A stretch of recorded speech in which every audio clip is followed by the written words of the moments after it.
Hello மக்களே! இன்னைக்கு அடை தோசை ரெசிபி பார்த்துடலாமா? ஒரு ஆளாக்கு புழுங்கரிசி, அரை ஆளாக்கு பச்சரிசி, அரை ஆளாக்கு துவரம்பருப்பு, அரை ஆளாக்கு கடலப்பருப்பு, அரை உளுந்தம் பருப்பு. இதெல்லாம் போட்டு நான் சிறுபருப்பு சேர்க்க மாட்டோம். போட்டு நல்லா கழுவி நல்லா 3 வாட்டிக்கு கழுவிடுங்க. கழுவிட்டு அதில 3 வரமிளகா காரத்துக்கு ஏத்தா மாதிரி. நான் கம்மியா தான் காரம் போட்டேன். ஊற வச்சுருங்க 4 மணி நேரம். ஊற வச்சுட்டு அதுக்கப்புறம் நம்ப ஜார்ல மாத்தி ஒரு துண்டு இஞ்சி போட்டு அரைச்சு எடுத்துக்கலாம். பாதி பாதியா தான் அரைச்சேன் நானு. முழுசா போடல.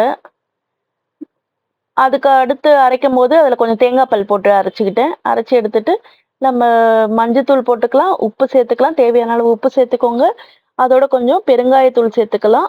பெருங்காயத்தூள் போட்டா நல்லா வாசமா இருக்கும் உங்களுக்கு. பெருங்காயத்தூள் போட்டுக்கோங்க. போட்டுட்டு, அது கூடவே நறுக்குன சின்ன வெங்காயம், கொத்தமல்லி, கருவேப்பில. அது 3த்தையுமே ஆட் பண்ணிக்கலாம். ஆட் பண்ணிட்டு நல்லா கலக்கிட்டு தோசை ஊத்த ஆரம்பிச்சிடலாம். அதுக்கு நடுவுல சட்னி அரைச்சு முடிச்சுட்டு தாளிச்சிட்ட சட்னிய தோசை ஊத்தியாச்சு. தோசை கொஞ்சம் ரவுண்டாவே வரல எனக்கு. கொஞ்சம் பேட்ச் ஒர்க் பண்ணிட்டு இருந்தேன். அத முடிச்சு எடுத்துட்டு நான் கொஞ்சம் தாராளமாவே எண்ணெய் ஊத்திக்கலாம். நெய் ஊத்துனாலும் நல்லாருக்கும். அடைய பொறுத்தவரைக்கும் சுட சுட சாப்பிட்டுடணும். சுட்டு எடுத்தாச்சு. இப்ப நம்ம டேஸ்ட் பண்ணிக்கலாம். நான் தான் ஃபர்ஸ்ட்டு டேஸ்ட் பண்ண போறேன். நல்ல சுவையான அடை தோசை.